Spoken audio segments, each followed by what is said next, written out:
Hello, I'm Tokumbo. Welcome back to my YouTube channel.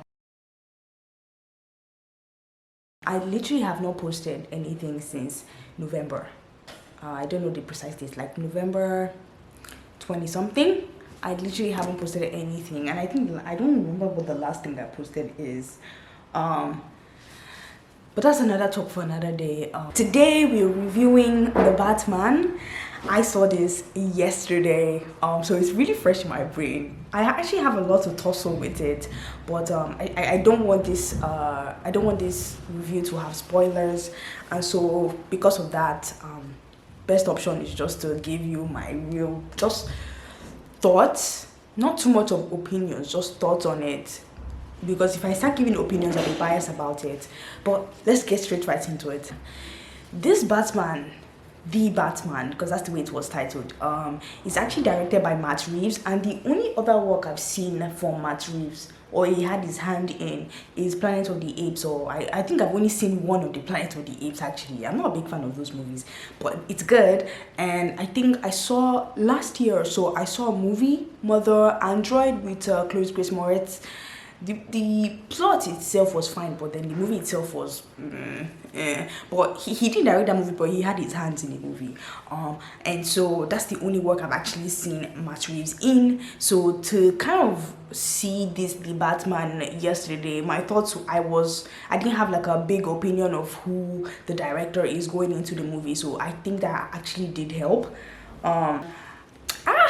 I still want to tussle. I still want to, anytime I start talking about the movie, it's like I just want to say what is at the front of my head. But let me start off good, so it's not be as if I hate the movie, because the movie was actually good. So let me know. So by the time you're seeing this, will be later today. I will also edit this video today, so you're gonna see this video also today, so which means it's the 5th of March. It came out to the public yesterday.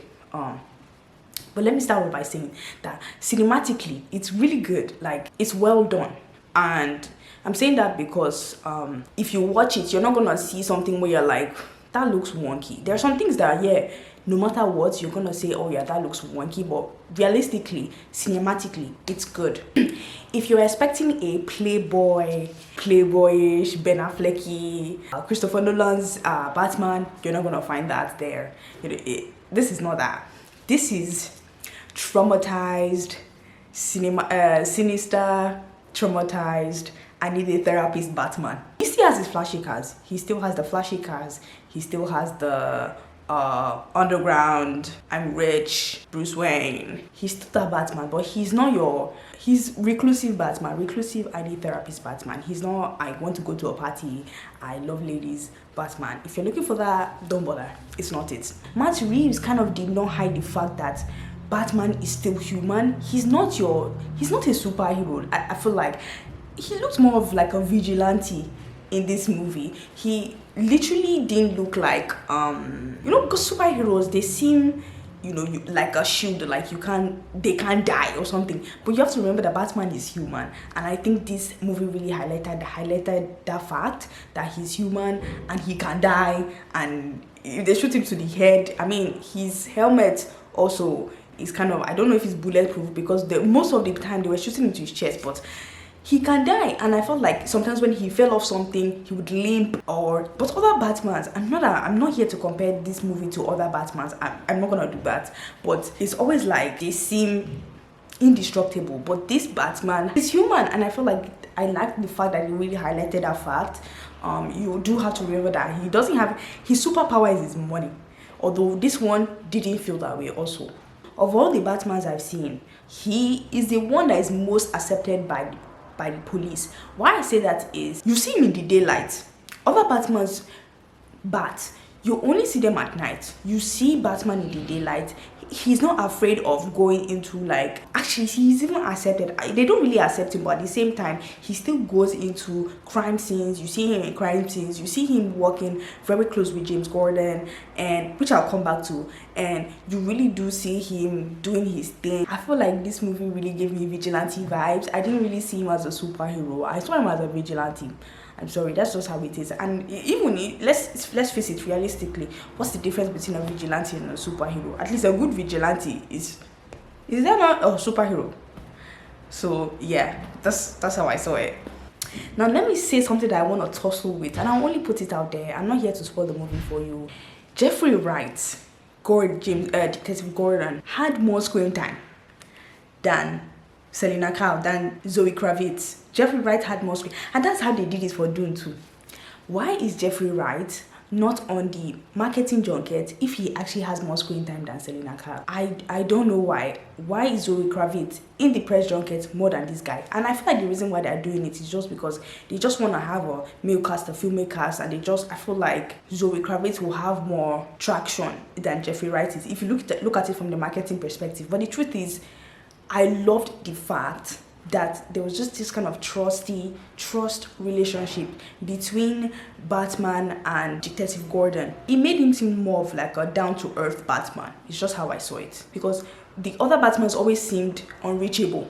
This one, I liked. But and there were scenes, I don't want to spoil it for you, but there were scenes where it was kind of like Robert, if you're looking for your Playboy, I say it again, if you're looking for your Playboy Batman, you're not gonna find it here. I'm not gonna say he's still attractive. He's just attractive in a traumatized way. You need a therapist way. It's kind of how it is. You know, when you see danger but you're still attracted to it. That's kind of how this Batman is. He's not your Playboy, you're handsome, you have money Batman. Because the truth is, he doesn't dress like he has money. Yeah, we all know he has money.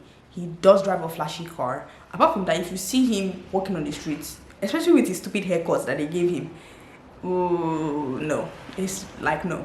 I see why they casted Zoe Kravitz. She has that feline, catty look. She has that feline look, and I see why they casted her. The fight scenes with her are not so great. Actually, there are not a lot of fight scenes with her. She has a few kicks and a few punches. I feel like the most fight scene she had was with Batman, I think, and it was okay. But Batman's fight scenes were I've seen better fight scenes, let me not lie, but these fight scenes were good, and I feel like Robert Pattison really stepped out of his comfort zone with this movie, and it's so obvious, you can see it, but at the same time, it's like the fight scenes were okay. They were not the best, but they were okay. I think it did what it was supposed to do, because if you compare, which you shouldn't, there are better fight scenes out there, but his was alright. Paul Dano as the Riddler. I don't know if they could have casted a better person than Paul Dano. He was really good. Initially, because his face is masked, and if you hadn't looked at the cast list, you forget it's Paul Dano. It's Paul Dano that is there, and that's because whenever he's casted in a movie, he's always very different. But Paul Dano as the Riddler was really good. I really enjoyed him being the Riddler. He had that. He almost as if he was entering Joker, but he had his own way. There was no laugh to him. He was kind of more of like a screaming person, and he was a great Riddler. The movie basically is 3 hours long. After a while, after like let's say 2 hours 15, it felt like the movie was dragging along. The cinemas here after like halfway through the movie, there's like a pause, like a break, and then you can go like buy more popcorn or go to the toilets or anything like that. But even after that, like after a while, it felt like the movie was dragging along, and this should have ended. The color toning is good. The main colors are black and orange. Fascinatingly enough, I liked it.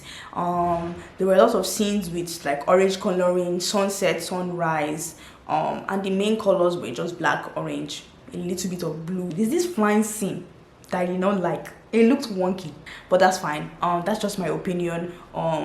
And maybe by the time you see the movie, you might not agree with me. But there was one with the flying scene. I was just like, don't do that again.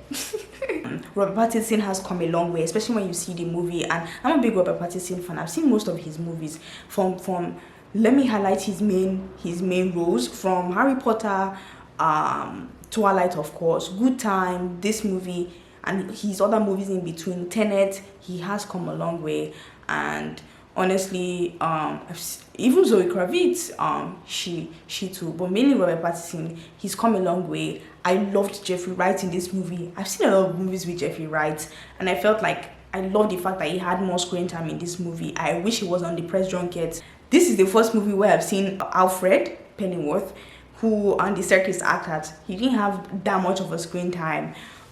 This is the first Batman I've ever seen that he doesn't have as much, which is fine in the whole of the 3 hours.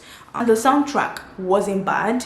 There were some times where I felt like this sound effect or this music wasn't the right for the scene and for the situation, but all around it wasn't too distracting, and it was there were some times where it was in my face, but it was there, it was good. I did enjoy the soundtrack to a certain point, and if you just look at it, it was a good movie. Was it groundbreaking, mind-boggling, mind-blowing? No, and that's okay. Not every movie has to be like that anymore. Will it sell? Yes. I feel like the time they brought out this movie, the marketing they put into this movie, the amount of money they put into the marketing, the amount of time they put into the marketing, it's really good. So I feel like the movie will sell. People will go to. When I went to the cinema, I was packed, and it will sell. This movie will sell. Let's give it 2-3 months and see. The movie will sell. Trust me on that. But it's not your mind-breaking, mind-boggling type of movie. It can't be, because there've been so many Batmans that have been very successful. But it was very good. It was a very good experience. Will I watch it again? Maybe in 4-5 months, and that's saying a lot for me. Just because no matter what, this is a private Batman movie, but I'm always very tired of superhero movies, even though this one didn't really feel like he was a superhero. And I don't know if that's what they were going for, but all around for me, it was good. I enjoyed it. It was a great experience. I will try to start going to the cinema a bit more to see a few movies. Not all movies. Some movies I'll just wait till it's out in the streaming sites, and I might review it. Also just because I want to change content a little bit. That's it, guys. Don't forget to like, comment, subscribe, and I'll see you in the next one. Ciao.